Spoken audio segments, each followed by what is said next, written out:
அப்போ இந்த 40 நாள் உபவாசம் சம்பந்தமாகவே நான் உங்களோடு பேச போகிறேன். இப்போ 40 நாள் என்பது வேதத்திலே ஒரு முக்கியமான இலக்கம். அது நிறைய பேருக்கு தெரியும். வேதத்திலே அந்த 40 வேண்டுமென்றே ஆண்டவர் செய்ய வைப்பார். இப்ப பாருங்கள், அந்த இஸ்ரவேல் ஜனங்கள் வணங்கா கழுத்துள்ளவர்களாக, திமிர் பிடித்தவர்களாக, முறுமுறுக்கிறவர்களாக வாழ்ந்த பொழுது ஆண்டவர் 40 நாட்களில் போய் சேரக்கூடிய அந்த பிரயாணத்தை 40 வருடங்களுக்கு நீடிக்கிறார். அப்புறம் நீங்கள் பார்த்தால் யூதர்களுடைய கலாச்சாரத்திலே ஆண்டவர் 40 வயதை ஒரு முதிர்ச்சி உள்ள வயதாக காட்டி ஆண்கள் திருமணம் செய்யும் வயதாக அதை நிர்ணயித்து கொடுத்தார். இப்படி இந்த 40 பற்றி நிறைய விஷயங்களை நாம் பேசலாம். ஆனால் இந்த 40 நாள் உபவாசத்தை பற்றி நான் உங்களுக்கு சில விஷயங்களை சொல்லிக் கொடுக்க போகிறேன். அதில் ஆரம்பத்தில் நான் சொல்ல போகிற சில விஷயங்கள் உங்களுக்கு நிச்சயமாய் தெரிந்து இருக்க வேண்டிய விஷயங்கள். முழு வேதத்திலும் 3 பேர் தான் 40 நாள் உபவாசம் இருந்ததாக வேதம் சொல்லுகிறது. மோசே, எலியா, இயேசு. ஏன் இந்த 3 பேரையும் பற்றி சொல்லுகிறது என்றால் அதற்கு பல காரணங்கள். அதில் சில காரணங்களை ஏற்கனவே நான் இதே சபையிலே செய்தியிலே கொடுத்திருக்கிறேன். இப்போ மோசேயும் எலியாவும் இயேசுவும் தேவனுடைய வார்த்தையாகிய பரிசுத்த வேதாகமத்தின் பிரதிநிதிகள். இப்போ மோசே முதல் 5 புத்தகங்களின் பிரதிநிதி. காரணம், அவர்தான் அந்த 5 புத்தகங்களையும் எழுத ஆவியானவரால் பயன்படுத்தப்பட்டவர். எலியா மற்ற நெவீம் என்று சொல்லுகின்ற அந்த இதர 34 புத்தகங்களுக்கும் பிரதிநிதி. எலியா தன் கைப்பட எந்த ஒரு வேத புத்தகத்தையும் எழுதவில்லை. இருந்தாலும் அந்த பழைய ஏற்பாட்டின் அந்த நெவீம் என்று சொல்லுகின்ற தீர்க்கதரிசிகள் பகுதிக்கு பிற்காலத்தில் அது நெவீம் கெத்துவீம் என்று 2ஆக அழைக்கப்படுகிறது. ஆனால் நெவீம் என்று சொல்லப்படுகின்ற அந்த தீர்க்கதரிசிகளின் பிரதிநிதியாக எலியா காணப்படுகிறார். புதிய ஏற்பாட்டின் பிரதிநிதியாக மனுஷனாய் வந்த இயேசுவானவர் காணப்படுகிறார். அப்போ அதனால்தான் மோசே, எலியா, இயேசு என்ற 3 பேரும் 40 நாள் உபவாசம் இருக்கிறார்கள். அதிலும் அந்த 3 பேரும் உபவாசம் இருப்பதும் ஒரே இடத்தில் தான். மோசே உபவாசம் இருந்தது எங்கே என்று நமக்கு நன்றாக தெரியும். சீனாயிலே, அந்த சீனாய் மலை தொடரிலே ஓரேப் என்று சொல்லுகின்ற அந்த மலை உச்சியிலே. 1 ராஜாக்கள் 19 நீங்கள் வாசித்து பார்த்தால் அங்கே எலியாவை தேவதூதன் வந்து 2ஆம் தடவை எழுப்பி உணவு கொடுக்கும் பொழுது சொன்னது, கர்த்தருடைய பர்வதமாகிய ஓரேபுக்கு நீ போக வேண்டும். ஆகவே எலியாவும் சீனாய்க்கு போய் ஓரேபிலே தான் உபவாசம் இருந்தார் என்று அதன் மூலம் நமக்கு தெரிய வருகிறது. இப்போ புதிய ஏற்பாட்டிலே இயேசுவானவர் வனாந்தரத்துக்கு ஆவியானவரால் கொண்டு போகப்பட்டார் என்று வேதம் சொல்லுகிறது உபவாசம் இருப்பதற்கு. அப்போ வனாந்தரம் என்று புதிய ஏற்பாட்டிலோ வேதத்திலோ பெயர் குறிப்பிடப்படாமல் சொல்லப்பட்டால் அது நிச்சயம் சீனாய் வனாந்தரமாய்த்தான் இருக்க வேண்டும். இது ஒரு நியதி, வேத அர்த்த பெயர்ப்பு நியதி.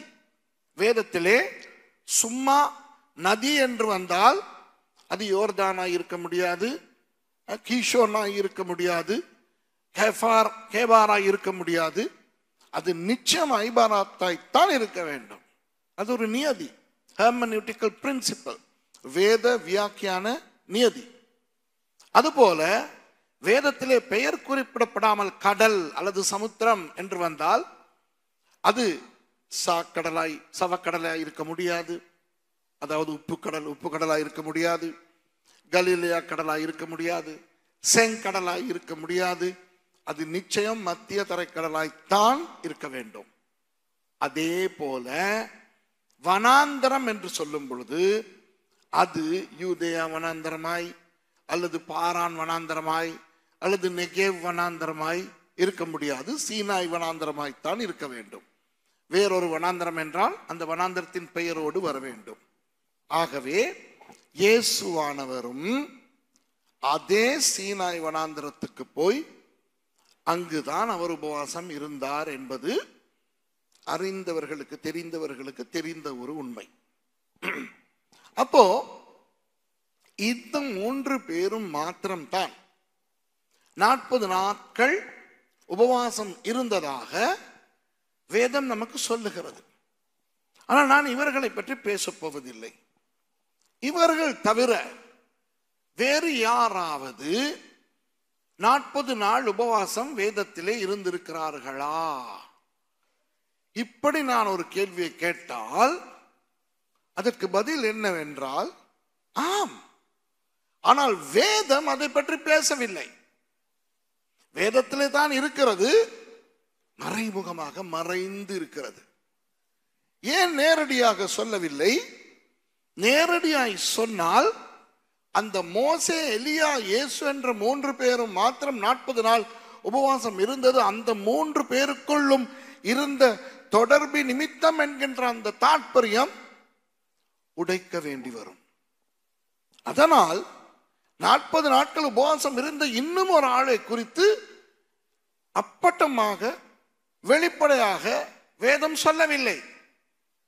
ஆனால் மிகவும் நாசூக்காக அழகாக மறைமுகமாக இப்படி ஒருவர் 40 நாள் உபவாசம் இருந்ததை வேதம் நமக்கு காட்டுகிறது.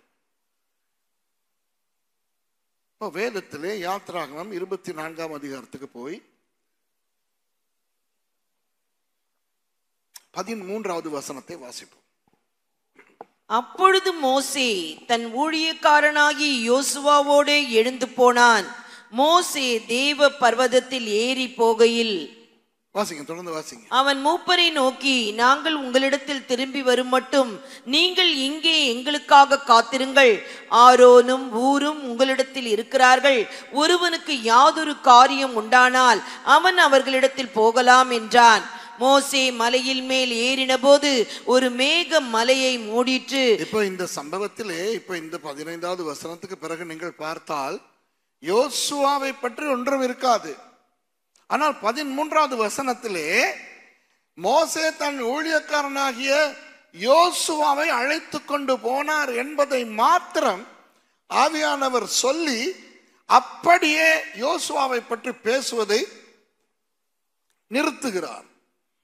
ஆனால் மோசேயோடு ஏறி போவதற்கு ஆரோனுக்கும் சந்தர்ப்பம் கிடைக்கவில்லை, ஊருக்கும் சந்தர்ப்பம் கிடைக்கவில்லை, யோசுவாவுக்கு தான் கிடைக்கிறது.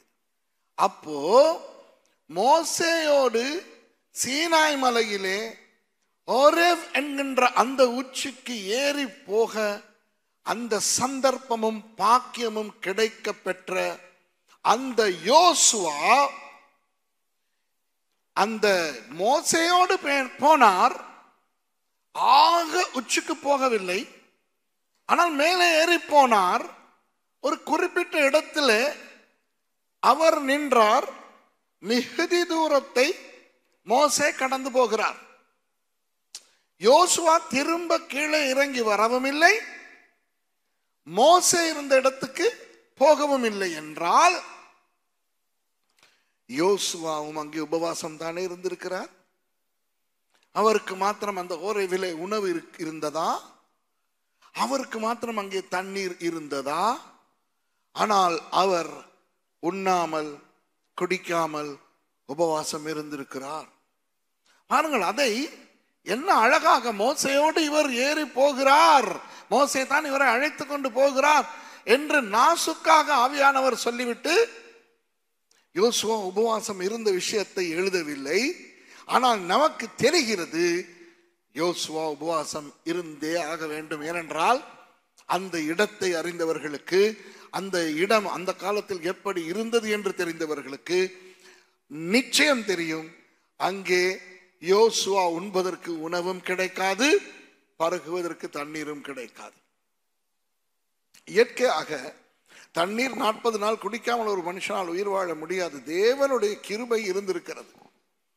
இப்போ யோசுவாவினுடைய ஒரு தன்மையை நான் உங்களுக்கு காட்டி அதை ஆண்டவர் உங்களிடத்தில் இந்த நாட்களிலே எதிர்பார்க்கிறார் என்பதனை நான் சொல்ல விரும்புகிறேன். பிறகு அதனால் ஏற்படும் ஆசீர்வாதத்தையும் நான் காட்டுகிறேன். இதற்கு ஆங்கிலத்தில் சொல்லுவார்கள் persistence. persistence, அதாவது இலகுவில் உடைந்து போகாத தன்மை, இலகுவில் சோர்ந்து போகாத தன்மை, இலகுவில் மனம் தளர்ந்து போகாத தன்மை, தொடங்கினதை முடிக்கும் வரை ஓய மாட்டேன் என்று தீர்மானிக்கிற ஒரு தன்மை. அன்பானவர்கள், நீங்கள் 40 நாட்கள் உபவாசிக்கும் போது, இதோ நான் வரும் பொழுது சில ஜெபங்களுக்கு நீங்கள் ஜெபித்துக் கொண்டிருந்ததை கேட்டேன். மனிதர்கள் அல்லவா நாம்? மனிதர்களாகிய நமக்கு பலவீனம் வரும், சந்தேகம் வரும், விசுவாசம் அசையும், சோர்வு ஏற்படும். இப்படி 40 நாட்கள் ஒரு சபையாக இருந்து, பாஸ்டர் அழகாக சொன்னார், மற்றவர்கள் எல்லாம் உறங்கிக் கொண்டிருக்கும் நேரத்தில் நீங்கள் காலையிலே வந்திருக்கிறீர்கள் என்று. இவ்வளவு தியாகமாக, இவ்வளவு விசுவாசத்தோடு, இவ்வளவு உண்மையாக ஜெபிக்கிற ஒரு ஜெபம் கேட்கப்படாதது போல அந்த ஜெபத்துக்கு தலைகீழாக ஒரு விஷயம் நடக்கிறதை பார்க்கும் பொழுது சோர்வு வரும். யோசித்து பாருங்கள். இப்போ நான் என் காதில் விழுந்த ஒரு ஜெபம் தான், இந்தியாவில் காஷ்மீர் முதல் கன்னியாகுமரி வரை எழுப்புதலுக்காய் ஜெபிக்கிறீர்கள். இப்போ திடீரென நீங்கள் இந்த 40 நாட்களுக்குள் கேள்விப்பட்டால், இந்தியாவில் ஏதாவது ஒரு மாநிலத்திலே திடீரென கிறிஸ்தவர்களுக்கு எதிரான உபத்திரவம் வெடிக்கிறது, சபைகள் எரிக்கப்படுகின்றது, கிறிஸ்தவர்கள் கொல்லப்படுகிறார்கள், உடனே உங்கள் மனம் சோர்வடையும். என்னடா இது? உபவாசம் இருந்து தியாகத்தோடு எழுப்புதலுக்காய் ஜெபிக்கிறோம். எழுப்புதல் வராவிட்டாலும் பரவாயில்லை, இந்த கிறிஸ்தவர்கள் நிம்மதியாய் வாழ்ந்திருந்தாலே போதும். இங்கே பார்த்தால் எழுப்புதலுக்கு பதிலாக உபத்திரவம் அல்லவா நடக்கிறது. சோர்வு வருமா இல்லையா? வேதனை வருமா இல்லையா? நம்முடைய ஜெபங்களை ஆண்டவர் கேட்கிறாரா இல்லையா என்ற ஒரு தளர்வு, ஒரு கேள்வி வருமா இல்லையா? அது மாத்திரமல்ல, இவ்வளவு தியாகத்தோடு வந்து இந்த உபவாசம் இருக்கும் பொழுது நம்முடைய உடம்பு நம்மோடு ஒத்து போகாது. இப்போ பவுலடியார் சொல்லுகிறார் ரோமருக்கு எழுதின நிருபத்திலே, மாம்சத்துக்கும் ஆவிக்கும் இடையிலே போராட்டம் உண்டு என்று. மாம்சம் என்றால் என்ன? சரீரமும் ஆத்மாவும் இணைந்து செயல்படுவது, அதுதான் மாம்சம். அப்போ ஆத்மாவிலே என்ன இருக்கிறது? சிந்தை, சித்தம், உணர்ச்சி. நாம் ரட்சிக்கப்படுவதற்கு முன்பு நம்முடைய சிந்தை, சித்தம், உணர்ச்சியும் சரீரமும் மாத்திரமே செயல்பட்டு கொண்டிருந்தன. என்ன உணர்ச்சியோ அந்த உணர்ச்சி வசப்பட்டு வாழ்வோம். உணர்ச்சிகள் நம்மை ஆட்சி செய்தன, உணர்ச்சிக்கு அடிமையாய் வாழ்ந்தோம். என்ன சிந்தையோ அந்த சிந்தை எனக்கு சரி என்று பட்டதை செய்தேன், எனக்கு லாபம் என்று பட்டதை செய்தேன், எனக்கு வேண்டாம் என்று சொன்னதை நிராகரித்தேன். என் சிந்தை தான் என்னை கட்டுப்படுத்தியது. என் சித்தம், எனக்கு என்ன விருப்பம், அதுபோல என் சரீரத்துக்கு எங்கு போக விருப்பமோ அதை என் ஆத்மா சித்தம் கொண்டது. என் சரீரத்துக்கு உறங்க தேவையான நேரம் ஆத்மா உறங்க வைக்கிறது. ஆனால் ரட்சிக்கப்பட்ட பொழுது ஆவி உயிரடைந்தது, மறுபடியும் பிறந்தோம். இப்போ ஆவி வசனத்துக்கு ஏற்ற விதத்தில் நம்மை வாழ வைக்கிறது. அப்போ இந்த சரீரமும் ஆத்மாவும் சேர்ந்து இந்த ஆவிக்கு எதிராய் போராடுகிறது. ஆகவே இந்த சரீரமும் ஆத்மாவும் சேரும் போதுதான் அது மாம்சமாகிறது. அப்போ இந்த மாம்சமும் ஆவியும் போராடும் போது 3/2 பங்கு மாம்சம், ஏன் சரீரமும் ஆத்துமாவும், 1/3 ஆவி. இது ஒரு பெரிய போராட்டம். அப்போ நாம் இந்த உபவாசம் 40 நாள் இருக்கும் பொழுது மாம்சத்துக்கு இது பிடிக்காது. ஏன்? சரீரம் உணவுக்காக ஏங்கும். சரீரம் சொல்லும், ஐயோ பசிக்கிறதே. சரீரம் சொல்லும், ஐயோ பலவீனமாய் இருக்கிறதே. அதிகாலை 5 மணிக்கு சர்ச்சுக்கு வரும். இங்கு அதிகாலை 5 மணிக்கு இருக்க வேண்டுமானால் அங்கு ஒருவேளை 4 மணிக்கு எழும்ப வேண்டும். சரீரம் சொல்லும், ஐயோ இன்னும் தூக்கம் களைய மாட்டேன் என்கிறதே. சரீரம் சொல்லும், நாளைக்கு காலை 4 மணிக்கு எழும்ப வேண்டிய நாள் என்று பார்த்து இரவு 11 மணி ஆகியும் தூக்கம் வரமாட்டேன் என்கிறதே. காலையிலே நேரத்தோடு எழும்ப தேவையில்லை, 9-10 மணி வரை தூங்கலாம். ஆகவே பிந்தி படுப்போம் என்று பார்த்தால் 8 மணிக்கே சுத்துகிறது. ஆனா கொஞ்ச நேரம் விழித்திருந்து அரட்டை அடித்துக் கொண்டு தூங்குவோம். ஏன்? காலையிலே அவசரமாக எழும்ப தேவையில்லை என்று பார்த்தால் தூக்கம் வரும். காலையிலே 4 மணிக்கு எழும்ப வேண்டும், ஒரு 10 மணிக்காவது உறங்குவோம் என்று பார்த்தால் 10, 11, 12, 1 மணி, 2 மணி ஆகியும் அப்படியே விழித்திருப்போம். ஏண்டா இந்த தூக்கம் வரமாட்டேன் என்கிறது. இன்று இங்கு பேசிவிட்டு விமான நிலையம் போக வேண்டும். பாஸ்டருக்கு, சிஸ்டருக்கு, பாஸ்டர் பெனிக்கு, சிஸ்டர் ஷேலிக்கு எல்லாருக்கும் குட் நைட் சொல்லிவிட்டு நானும் போய் படுத்தேன். ரொம்ப நேரத்துக்கு ஒரு தடவை நேரத்தை பார்த்தேன். ரொம்ப நேரத்துக்கு ஒரு தடவை பார்த்தால் 11, அடுத்த தடவை பார்க்கும் பொழுது 11, 14. இவ்வளவு நேரத்துக்கு பிறகு வெறும் 14 நிமிஷம் தான் போயிருக்கிறதா? அப்படியே உட்கார்ந்து இருக்கிறேன். மனைவி கேட்கிறா, தூங்கலையான்ட்டு. அவசரப்பட்டு தூங்க விரும்புகிறேன். கடைசியாக நான் நேரத்தை பார்த்த பொழுது மணி 2:48. 2:48 வரை தூக்கம் போகவில்லை. இப்போ எல்லாம் வைத்து எழும்பின பொழுது என் உடம்பு சொன்னது, இது நல்லதா, இது நீதியா, இதுதான் நீ பரிசுத்த ஆவியானவரின் ஆலயமாகிய சரீரத்துக்கு செய்யும் உதவியா? 10 நிமிஷம் தான் உறங்க வைத்தாய், அதற்குள்ளே எழும்ப வைத்து விட்டாய். 10 நிமிஷம் அல்ல, 1.5 மணி நேரம் உறங்கி இருக்கிறேன். ஆனால் உடம்பு என்ன சொல்லுகிறது?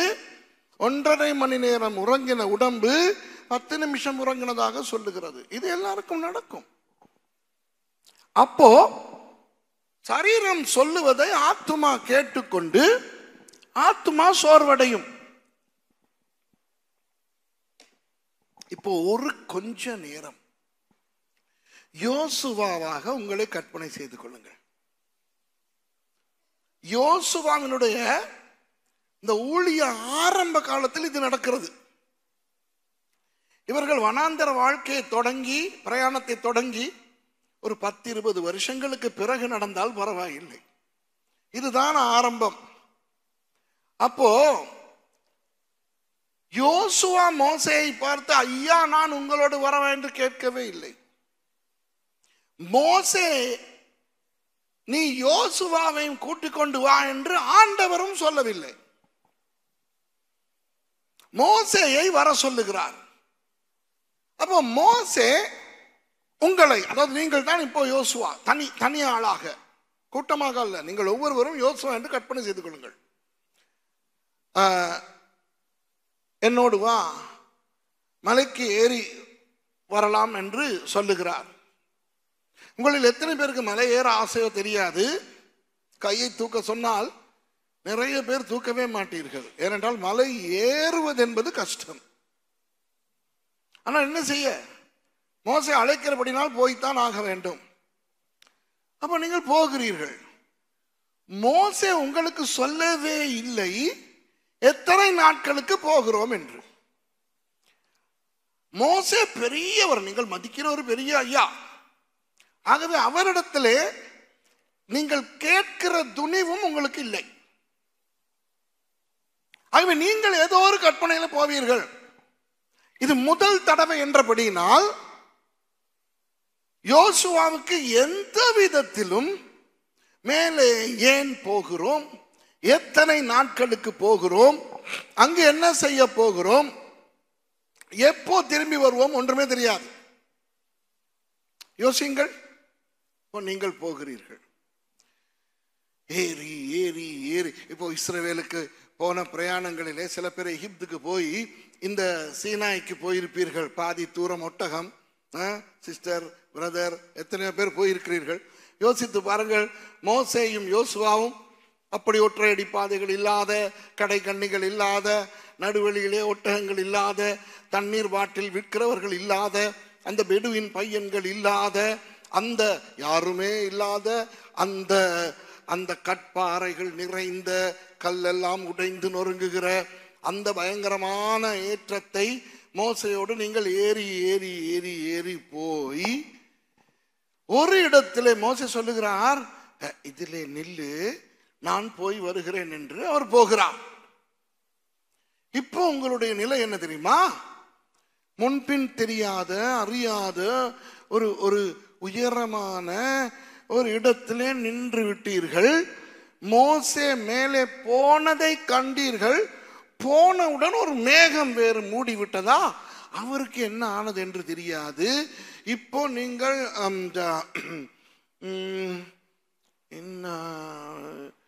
மோசே இருக்க சொன்னபடினால் மோசே போன திசையில் போகவும் முடியாது. மோசே இருக்க சொன்னபடினால் திரும்ப கீழே வரவும் முடியாது.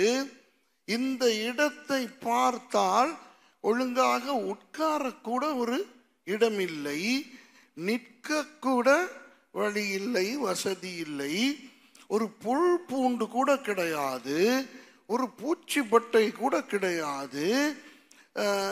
சரி சரி வந்து விடுவார் என்று இருப்பீர்கள். அந்த மாதிரியான சூழ்நிலையில் தான் ஒரு நிமிஷம் கடப்பதற்கு 1 மணி நேரம் ஆகும். பார்த்திருக்கிறீர்களா? ஆங்கிலத்தில் சொல்வார்கள், time flies when you enjoy.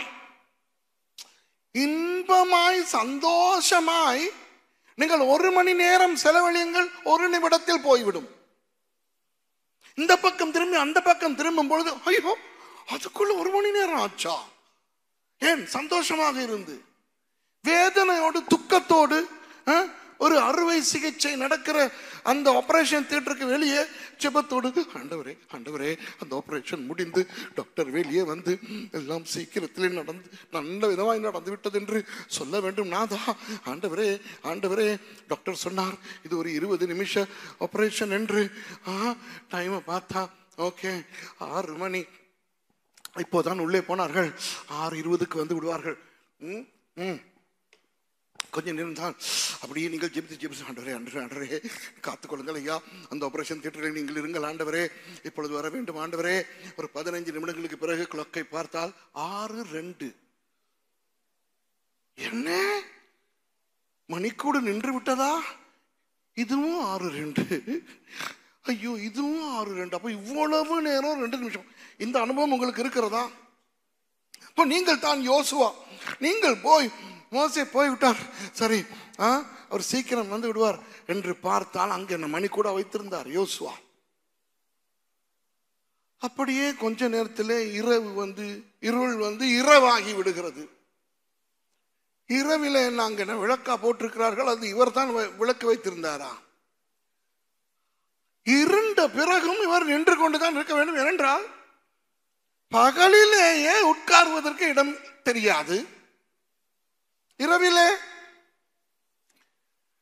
அப்போ ஒருவித திகில்.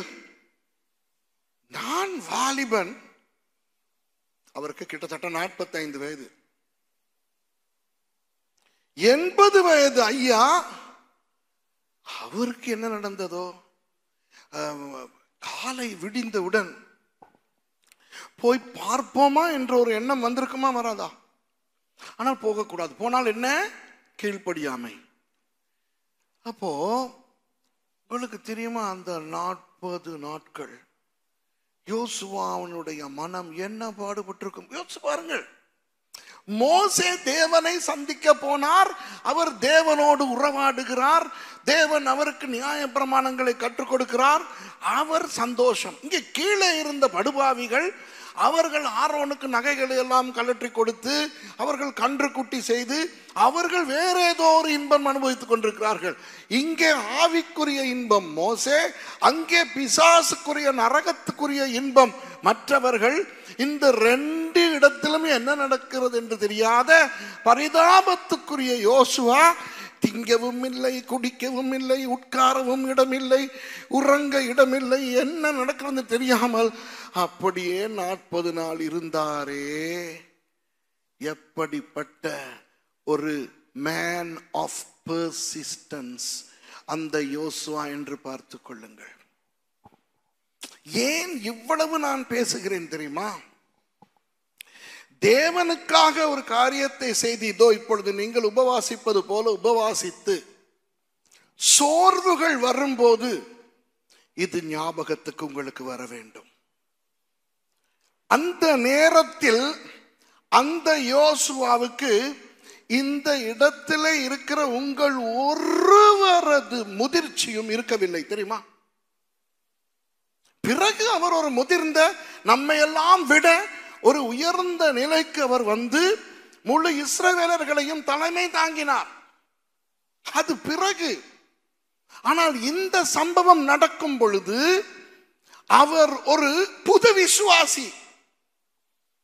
இப்போதான் அவரும் இஸ்ரவேலர்களுடைய கூட்டத்தில் இருந்து வந்தவர். உங்களுக்கு நேரம் இருந்தால் இதோ சமீபத்திலே வெளியே வந்திருக்கிறது யூடியூபிலே என்னுடைய உபதேசம் யோசுவாவை பற்றி, அவருடைய பின்னணியை பற்றி நான் பேசி இருக்கிறேன். ஒரு கேவலமான பின்னணியை சேர்ந்தவர். நூனின் குமாரன், நூனின் குமாரன் என்று பார்க்கிறோமே. நூன் என்றால் பாம்பு தெரியுமா?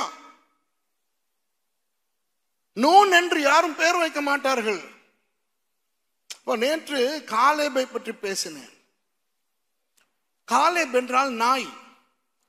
ஆனால் யூதர்களை பொறுத்தவரை நாய் ஒரு எதிர்மறையான மிருகம் அல்ல. நேற்று நான் சொன்னேன், நேற்று தானே காலேபை பற்றி பேசினேன். நான் நேற்று சொன்னேன், சில விலங்குகளின் பெயர்களை யூதர்கள் வைப்பார்கள். தெபோரா, அதாவது தெபோராள் என்றால் என்ன? தேனி. அவர்களுக்கு தேனி ஒரு நல்ல பூச்சி. யோனா, புறா. புறா ஒரு நல்ல பறவை. ஆகவே யோனா, தெபோரா, அது போல இன்றைக்கும் அநேகர் காலேப் என்று பெயர் வைத்துக் கொள்வார்கள். அவர்களை பொறுத்தவரை நாய் ஒரு கெட்ட மிருகம் அல்ல. ஒரு சிலருக்கு நாய் பிடிக்காது. ஆனால் நாய் நன்றி உள்ள மிருகம். நாய் செய் நன்றி மறக்காது, நம்மை பாதுகாக்கும். நாய் இன்று கூட நீங்கள் இஸ்ரவேலுக்கு போனால் எத்தனையோ யூதர்கள் நாய்களை வளர்ப்பார்கள். ஆனால் வேதத்தில் எங்காவது யாராவது நூன் என்று கேள்விப்பட்டிருக்கிறீர்களா? யோசுவாவின் தந்தை தவிர இல்லை. ஏன்? யோசுவாவின் தந்தை ஒரு துரோகி. அவர் ஒரு கெட்ட மனுஷனாய் இருந்தார். அதை விளக்க எனக்கு இப்பொழுது நேரம் கிடையாது. அதனால் எபிரேயர் அவரை பாம்பு என்று அழைத்தார்கள். நூன். அந்த மனுஷனுடைய நிஜ பெயர் என்னவென்று எனக்கு தெரியாது. ஆனால் எபிரேயர்கள் அவரை கேவலப்படுத்தி அழைத்த பெயர் நூன். அந்த நூனின் குமாரன் தான் யோசுவா. மனிதர்களுக்கு ஒரு வழக்கம் இருக்கிறது, ஒரு கெட்டவனுடைய மகனை கெட்டவனை போலத்தான் பார்ப்பார்கள். அவன் நல்லவனா இருந்தால் அதை அவன் நிரூபிப்பதற்கு தசாப்தங்கள் ஆகும். ஆமாவா இல்லையா? 20 வருடங்கள் ஒருவன் நல்லவன் என்று நிரூபித்தாலும் அவன் அப்பன் கெட்டவனா இருந்திருந்தால் 20 வருடங்களுக்கு பிறகு ஒரு சின்ன தவறு அவன் செய்தாலும் தெரியும்டா, அப்பன் அடி பாஞ்சாணி 16 அடி, எவ்வளவு என்ன இத்தனை வருஷம் பாயலன்னு பார்த்தோம், பாத்தியா புத்திய காட்டிட்ட என்போம். அப்போ யோசுவா அப்படிப்பட்ட ஒரு துர்பாக்கியமான பின்னணியில இருந்து வந்த ஒரு வாலிபன். அவருக்கு முதிர்ச்சி கிடையாது. இங்க இருக்கிற உங்களுக்கு இருக்கிற முதிர்ச்சி கூட கிடையாது. அப்போ அவருக்கு அந்த இடத்துல அப்படி இருந்தாக வேண்டும் என்ற ஒரு நிர்பந்தம் கிடையாது. என்னடா இது, அழைத்து கொண்டு வந்தவரையும் காணவில்லை, நான் போகிறேன். நானா இருந்தால் நிச்சயம் அப்படி செய்திருப்பேன். நானா இருந்திருந்தால் போகும்போதே மோசே இடத்துல நாசுக்காவது கேட்டிருப்பேன், ஐயா எவ்வளவு நாளைக்கு போறோம், சாப்பாடு கீப்பாடு தண்ணி கிண்ணி ஒன்றும் கொண்டு போறோம் இல்ல, கேட்டிருப்போம், கேட்டிருப்பேன். யோசுவா அப்படி கூட கேட்கவில்லை. போனார், மோசே சொன்னார் இங்கே இரு என்று. மேலே போனவர் இத்தனை நாளில் வருகிறேன் என்று கூட சொல்லவில்லை. மோசே திரும்ப வரும் வரை பொறுமையாய் தரித்திருந்தார் யோசுவா. இந்த தடவை நீங்கள் 40 நாள் உபவாசத்தை தொடங்குகிற இந்த நாளிலே நீங்கள் தீர்மானியுங்கள். சுரேஷ் ராமச்சந்திரன் மூலமாக நீங்கள் 2 காரியங்கள் பேசுகிறீர்கள். ஆண்டவரே, இந்த 40 நாள் உபவாசத்தை நான் தொடங்கும் பொழுது அந்த யோசுவாவுக்கு நடந்த முதலாவது காரியம் என் வாழ்க்கையில் நடக்க தொடங்க வேண்டும். என்ன அது? உறுதியாய் நிலைத்திருக்கும் தன்மை. என்ன வந்தாலும் ஏது வந்தாலும் நான் தளர்ந்து போக மாட்டேன். எனக்கு என்ன சரீர பலவீனம் வந்தாலும், எனக்கு ஓய்வில்லாமல் உறக்கம் இல்லாமல் உடம்பு பலவீனம் அடைந்தாலும் நான் தொடங்கினதை முடிக்காமல் விட மாட்டேன். நான் ஜெபிக்கிற ஜெபங்களுக்கு பதில் கிடைக்காதது போல தென்பட்டாலும், அதற்கு எதிரான விஷயங்கள் நடப்பது போல தெரிந்தாலும், உலகின் சமாதானத்துக்காக யுத்தங்கள் நிறுத்தப்பட வேண்டும் என்று ஜெபித்து மறுநாளிலேயே ரஷ்யா மறுபடி யுக்ரைனுக்கு அடித்து, யுக்ரைன் மறுபடி ரஷ்யாவுக்கு அடித்து, என்னநாதா என்ற ஒரு எண்ணம் வந்தாலும் நான் நிறுத்த மாட்டேன். நான் தொடங்கினதை முடிப்பேன். ஏன்? அன்று யோசுவாவை உயிரோடு வைத்த தேவன் என்னையும் வைப்பார். அன்று யோசுவாவினுடைய உறுதியை மதித்த தேவன் என் உறுதியையும் மதிப்பார் என்ற விசுவாசத்திலே நான் உறுதியாய் தரித்திருப்பேன் என்ற ஒரு தீர்மானத்தை எடுங்கள். மோசே 40 நாட்களுக்கு பிறகுதான் இறங்க ஆரம்பிக்கிறார். யோசுவா மோசே பார்த்து, என்ன ஐயா இப்படி பண்ணிட்டீங்க கேட்டாரா? இல்லை. எனக்கு ஒரு வழி செய்யாமல் மேலே போய்விட்டீர்களே என்று ஏங்கினாரா? இல்லை. முறையிட்டாரா? இல்லை. அவரை விட யோசுவாவை விட வயது முதிர்ந்தவர்கள், யோசுவாவை விட பொறுப்பில் இருந்தவர்கள், யோசுவாவை விட பக்குவம் அடைந்திருந்தவர்கள், யோசுவாவை விட அனுபவசாலிகள், யோசுவாவை விட பக்தி வைராக்கியம் உள்ளவர்கள் அங்கே கீழே மோசே இல்லை என்று அவர்கள் ஆரோன் இருந்தும் ஊர் இருந்தும் நகைகளை கொண்டு வந்து கொடுத்து கன்று குட்டி செய்து கொண்டு விக்கிர ஆராதனைகளை விழுந்து விட்டார்கள். அவ்வளவு பேர் இருந்தும் ஆரோன் இருக்கிறார், மிரியம் இருக்கிறார், ஊர் இருக்கிறார், எத்தனையோ பெரியவர்கள் இருக்கத்தக்க அவ்வளவு பேர் பின்வாங்குகிறார்கள். இந்த முதிர்ச்சி இல்லாத, அனுபவம் இல்லாத, ஒரு ஜாம்பவானே இல்லாத இந்த வாலிபன் ஒன்றும் இல்லாமல் அந்த இடத்துல இருந்தும் பின்வாங்கவும் இல்லை, தளரவும் இல்லை, அசையவும் இல்லை. மறுபடி மோசே வந்த பொழுது மோசேயை குற்றப்படுத்தவும் இல்லை, மோசேக்கு முறையிடவும் இல்லை. இது யோசுவாவை குறித்து நான் சொல்லுகிற முதல் விடயம். அடுத்த விடயத்தை பார்த்தால் ஆடி போவீர்கள், ஆச்சரியமாயிருக்கும். இதோ இப்பொழுது மோசே அந்த 10 கற்பனைகள் எழுதின அந்த பலகைகளை எல்லாம் எடுத்துக்கொண்டு இவர்கள் கீழே வருகிறார்கள். யோசுவாவும் அவரோடு இணைந்து இப்போ வருகிறார். கீழே வரும் பொழுது ஏதோ பெரிய சத்தம் கேட்கிறது. அதற்கு ஒரு சில வாரங்களுக்கு முன்புதான்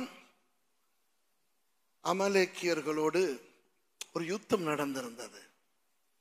அப்ப யோசுவா மோசேயை பார்த்து கேட்கிறார், ஐயா மறுபடி யுத்தம் கித்தம் வந்து விட்டதோ தெரியவில்லை, அங்கே பாருங்கள் ஒரு விதமான சத்தம் கேட்கிறது என்று. மோசே சொல்லுகிறார், இல்லையடா, ஜனங்கள் விக்கிரகாராதனைக்குள்ளே விழுந்துட்டார்கள், வா பார்ப்போம். வந்து பார்த்தால் தங்க கன்றுக்குட்டி செய்து கொள்ளுகிறார், செய்து கும்பிட்டு கொண்டு ஆடிக்கொண்டிருக்கிறார்கள். கோபம் வந்த மோசே என்ன செய்தார்? ஒரு சில காரியங்களை செய்தார். அந்த 10 கற்பனைகள் எழுதப்பட்ட பலகைகளை அந்த கன்றுக்குட்டி மேல் அடித்து அதை நொறுக்கிவிட்டு, அப்புறம் அந்த ஜனங்களில் 3000 பேரை கொல்ல வைத்து, அப்புறம் ஆசரிப்பு கூடாரத்தை பெயர்த்து இஸ்ரவேலர்களுடைய பாளையத்துக்கு புறம்பே கொண்டு போகிறார். அதாவது ஆசரிப்பு கூடாரம் அதுவரை ஆசரிப்பு கூடாரம் என்று அழைக்கப்படவில்லை, சும்மா கூடாரம் என்று அழைக்கப்பட்டது. அந்த கூடாரம் தேவனுடைய பிரசன்னத்துக்கு அடையாளம். புரிகிறதா? அதை பெயர்த்து கொண்டு போய் வெளியே வைத்துவிட்டு மக்களுக்கு கட்டளை கொடுக்கிறார், ஒரு பயல் வரக்கூடாது, ஒரு பயல் வரக்கூடாது. வாசிப்போமா? 33ஆம் அதிகாரம் 7வது வசனத்தில் இருந்து வாசிங்களா. மோசே கூடாரத்தை பெயர்த்து அதை பாளையத்துக்கு புறம்பே தூரத்திலே போட்டு அதற்கு ஆசரிப்பு கூடாரம் என்று பெயரிட்டான். பாத்தீங்களா? அதாவது பாளையத்துக்கு புறம்பே அந்த கூடாரம் கொண்டு போகப்பட்டது என்றால் அது என்ன அடையாளம்? தேவனுடைய பிரசன்னம் உங்களை விட்டு நீங்கி விட்டது என்ற அடையாளம். தேவன் இப்போ உங்கள் நடுவிலே இருக்க விரும்பாமல் அவர் வெளியேறி விட்டார் என்ற அடையாளம். புரிகிறதா? அப்போ உங்களுக்கு எந்த அளவுக்கு தேவனை நெருங்க முடியும் என்பதனை அடுத்த வசனங்களிலே பார்க்கலாம். வாசிங்க. கர்த்தரை தேடும் யாவரும் பாளையத்துக்கு புறம்பான ஆசரிப்பு கூடாரத்துக்கு போவார்கள். மோசே கூடாரத்துக்கு போகும்போது ஜனங்கள் எல்லாரும் எழுந்திருந்து தங்கள் தங்கள் கூடார வாசலில் நின்று கொண்டு அவன் கூடாரத்துக்குள் பிரவேசிக்கும் மட்டும் அவன் பின்னே பார்த்து கொண்டிருந்தார்கள். அப்போ ஜனங்கள் எல்லாரும் எழுந்திருந்து என்ன செய்கிறார்கள்? அவர்கள் அந்த 7வது வசனத்திலிருந்து திரும்ப வாசிங்க, நன்றாய் கவனிங்கள். 2 கூட்ட மனுஷர்களை பார்க்கிறோம். மோசே கூடாரத்தை பெயர்த்து அதை பாளையத்துக்கு புறம்பே தூரத்திலே போட்டு அதற்கு ஆசரிப்பு கூடாரம் என்று பெயரிட்டான். கர்த்தரை தேடும் யாவரும் பாளையத்துக்கு புறம்பான ஆசரிப்பு கூடாரத்துக்கு போவார்கள். யார் கர்த்தரை தேடும் யாவரும்? அந்த நல்ல மனிதர்கள், அந்த பக்தி உள்ளவர்கள், அந்த விக்கிரக ஆராதனைக்கு தங்களை விட்டு கொடுக்காதவர்கள் மாத்திரம் போக அனுமதி உண்டு. மற்ற ஜனங்களுக்கு அனுமதி இருந்ததா? இல்லை. அவர்கள் என்ன செய்ய முடியும்? வாசிங்க அடுத்த வசனம். மோசே கூடாரத்துக்கு போகும்போது ஜனங்கள் எல்லாரும் எழுந்திருந்து தங்கள் தங்கள் கூடார வாசலில் நின்று கொண்டு அவன் கூடாரத்துக்குள் பிரவேசிக்கும் மட்டும் அவன் பின்னே பார்த்து கொண்டிருந்தார்கள். மக்களால் முடிந்தது தங்கள் கூடாரத்துக்கு வெளியே வந்து நிற்க மாத்திரமே. மோசையோடு அந்த ஆசரிப்பு கூடாரத்துக்கு போகின்ற அனுமதி அவர்களுக்கு இல்லை. தேவ பிரசன்னத்தை தூரத்திலே இருந்து பார். தேவன் இடைப்படுவதை உன் கூடார வாசலிலே இருந்து பார். பாளையத்துக்கு புறம்பே வெகு தூரத்திலே கொண்டு போகப்பட்டது. ஆகவே இங்கிருந்து அங்கு நடப்பதை பார். நீ அங்கு வர முடியாது. உனக்கு தேவ பிரசன்னத்துக்குள்ளே வர முடியாது. உனக்கு மோசே பக்கத்திலே வர முடியாது. அடுத்த வசனத்தை வாசிங்கள்.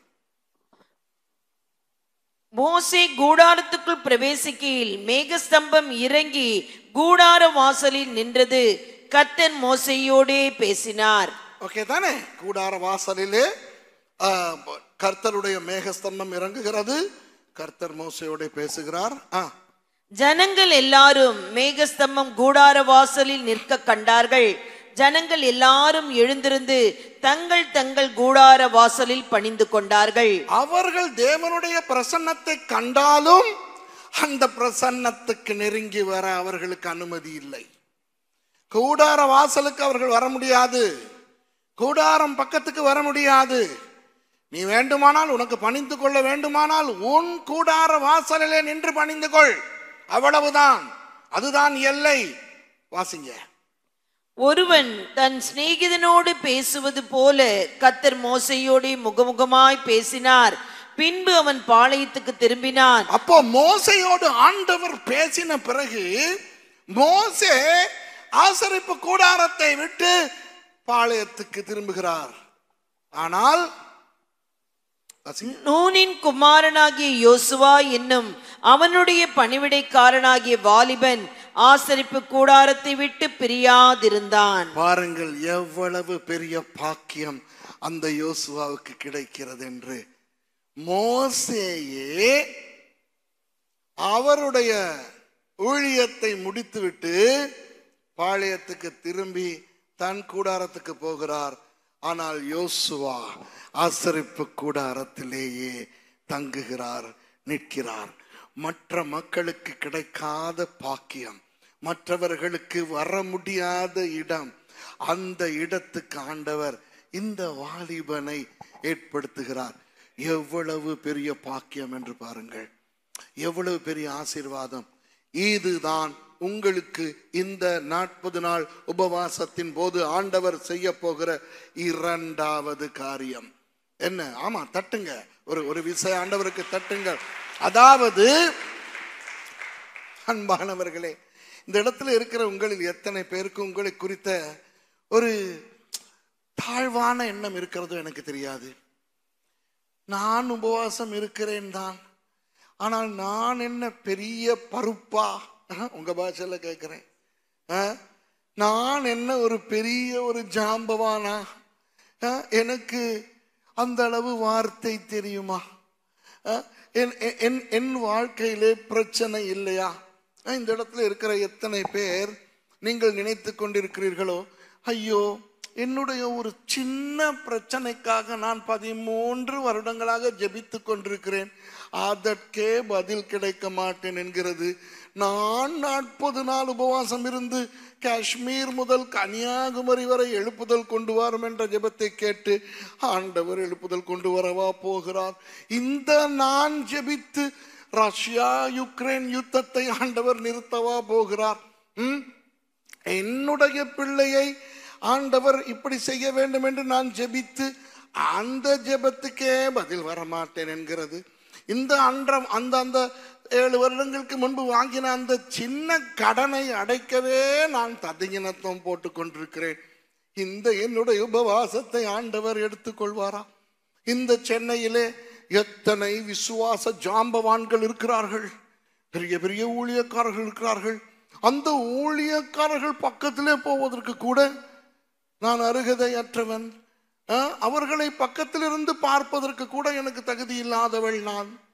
அப்படிப்பட்ட என் ஜெபத்துக்கும் ஒரு முக்கியத்துவம் இருக்கிறதா என்று நீங்கள் யாராவது நினைத்து கொண்டிருந்தால் யோசுவாவை நினையுங்கள்.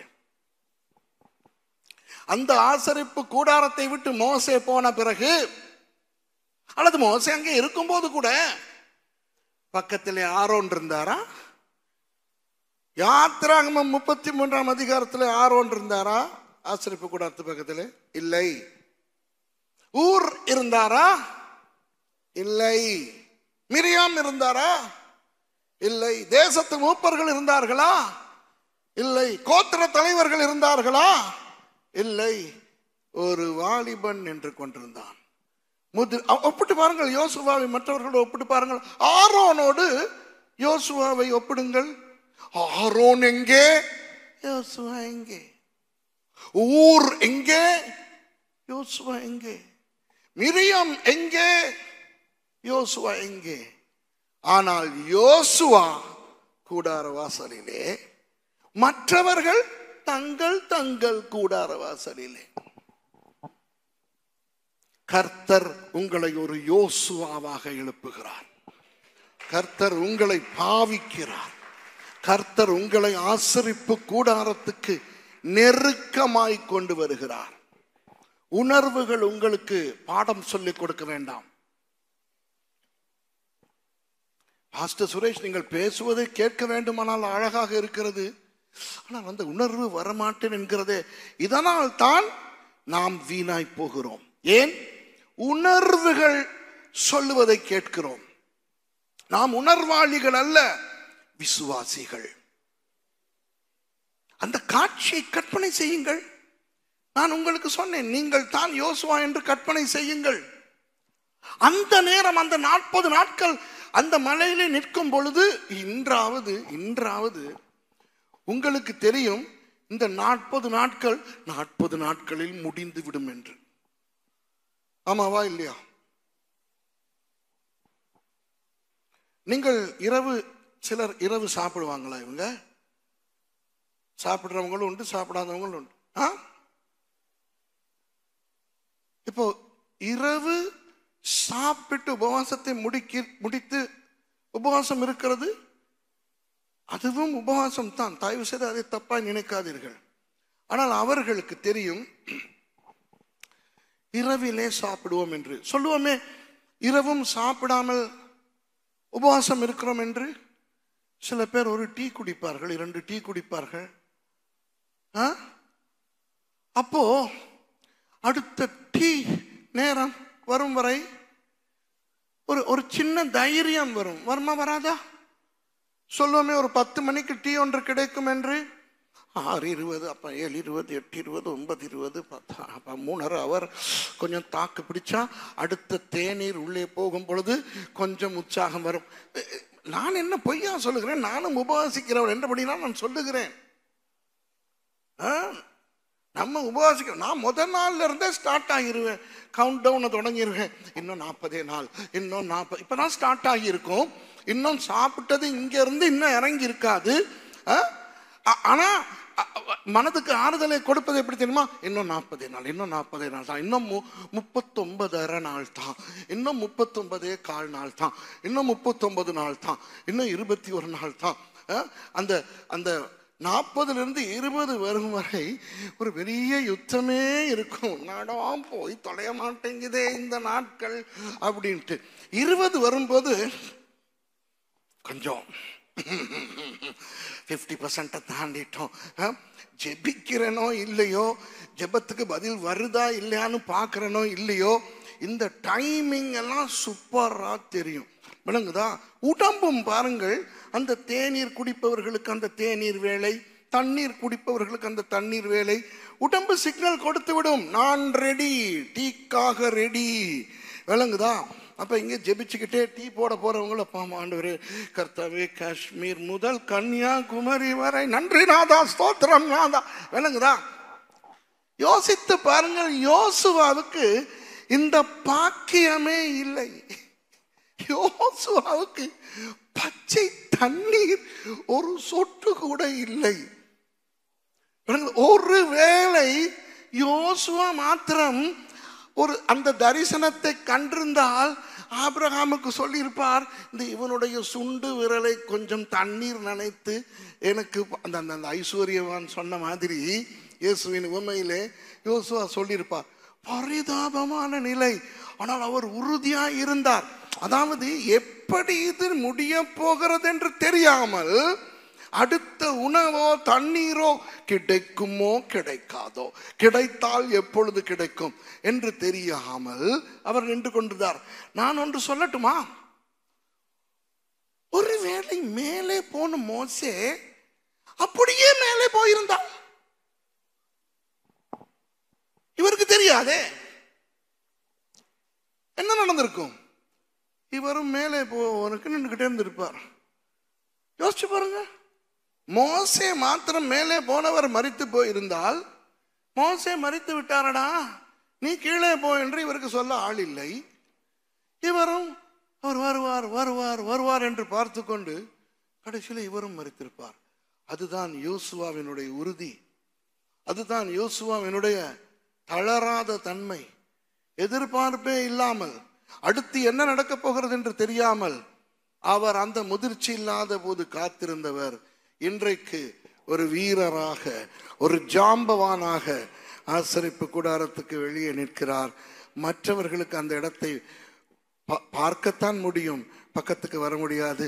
மற்றவர்கள் யார்? அந்த பெரிய பெரிய ஐயாமார், அந்த பெரிய பெரிய அம்மாமார், அந்த பெரிய பெரிய முதிர்ந்தவர்கள்.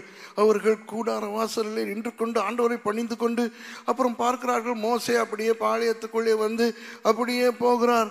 மோசே போகிறதை பார்த்து விட்டு இங்கே திரும்பி பார்த்தால் கூடாரம் தெரிகிறது. கூடாரத்துக்கு முன்னே அந்த பையன் நிற்பது தெரிகிறது. 45 வயதா இருந்தாலும் அவர்களுக்கு அது பையன் தான். அவர்களுக்கு எவ்வளவு ஒரு அவமானமா இருந்திருக்கும். இவ்வளவு பெரிய முதிர்ந்த நாங்கள் இருக்கும்போது அவனுக்கு அல்லவா அங்கு பக்கத்திலே போக கிடைக்கிறது. இதுதான் நீங்கள், இதுதான் நீங்கள். பெரிய பெரிய ஜாம்பவான்களால் செய்ய முடியாததை நீங்கள் செய்வீர்கள். எதனால்? 40 நாள் உபவாசத்தால். பெரிய பெரிய ஜாம்பவான்களின் ஜெபத்தை விட உங்கள் ஜெபம் வல்லமையானது. ஏன்? இந்த 40 நாள் உபவாசத்தினால். நீங்கள் இரவில் உணவருந்தி போகிறவராய் இருந்தால் இருங்கள், தேநீர் குடிக்கிறவராய் இருந்தால் இருங்கள், எல்லாமே கர்த்தர் அங்கீகரிக்கிற உபவாசம் தான். உங்கள் உபவாசத்தை தேவன் பார்க்கிறார். உங்கள் உபவாசத்தை தேவன் ஏற்றுக்கொள்ளுகிறார். உங்கள் உபவாசத்தை மாத்திரமல்ல, உங்களையே அவர் ஏற்றுக்கொள்ளுகிறார். அன்றே ஆண்டவர் முடிவு செய்து விட்டார். அன்றே ஆண்டவர் முடிவு செய்து விட்டார்.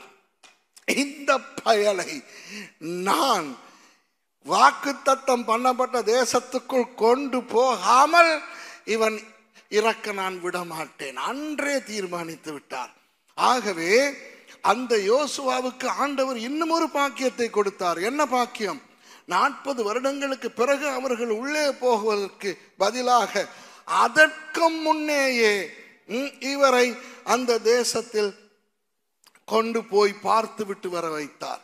ஆகவே நான் உங்களுக்கு சொல்லுகிறேன், இந்த 40 நாள் உபவாசத்தின் போது நீங்கள் தேசத்துக்காக ஜெபிப்பது, ஊழியங்களுக்காக ஜெபிப்பது, உலகத்துக்காக ஜெபிப்பது, மற்றவர்களுக்காக ஜெபிப்பது, கொஞ்சம் கூட மனம் தளராமல் செய்யுங்கள்.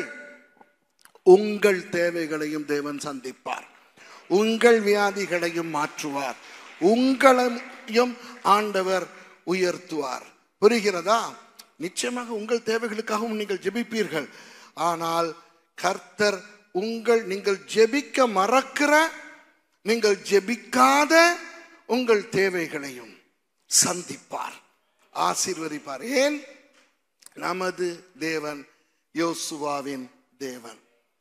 அப்போ யோசுவாவின் உபவாசத்தை பற்றி பிறகு கூட ஆண்டவர் சொல்லிக் கொண்டு தெரியவே இல்லை. ஆனால் அந்த உபவாசத்தின் பிரதிபலன் யோசுவாவின் வாழ்க்கையில் தொடர்ந்து காணப்பட்டது. உங்களுக்கு ஒன்று சொல்லவா? கடைசியாய் முடிக்கிறேன். ஆளானப்பட்ட ஆபிரகாமே பொய் சொன்னார் இல்லையா? 1க்கு 2 தடவை பொய் சொன்னார். ஆகாரோடு இணைந்தார். ஒரு சில தவறுகளை செய்தார். தேவனுடைய இருதயத்துக்கு நெருக்கமான தாவீதே பத்சேபாளோடு பாவம் செய்தார், உரியாவை கொன்றார். அவ்வளவு பெரிய மோசேயே அவர் தான் எழுதினார் அந்நியனுகத்திலே திருமணம் செய்யக்கூடாது என்று. கடைசியில் அவரே எத்தியோப்பிய பெண்ணை திருமணம் செய்தார். அவரே பேச வேண்டிய பர்வதத்துக்கு அடித்து வாக்குத்தத்தம் பண்ணப்பட்ட தேசத்துக்குள்ளே போக முடியாமல் அதற்கு முன்னே மோவாபிலே மரித்தார். ஆரோன் முதல் பிரதான ஆசாரியர், அவரும் அதே குற்றத்தின் நிமித்தம் வாக்குத்தத்தம் பண்ணப்பட்ட தேசத்துக்குள் கொண்டு போகப்படவில்லை. இப்போ உங்களிடத்தில் சொல்லுகிறேன், யோசுவாவை பற்றி ஒரு குறை வேதத்திலே உண்டா? யோசுவாவை பற்றி ஒரு எதிர்மறையான விஷயம் உண்டா?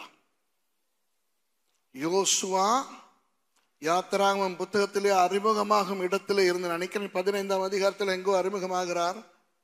யோசுவா 24ஆம் அதிகாரத்திலே மரிக்கிறார்.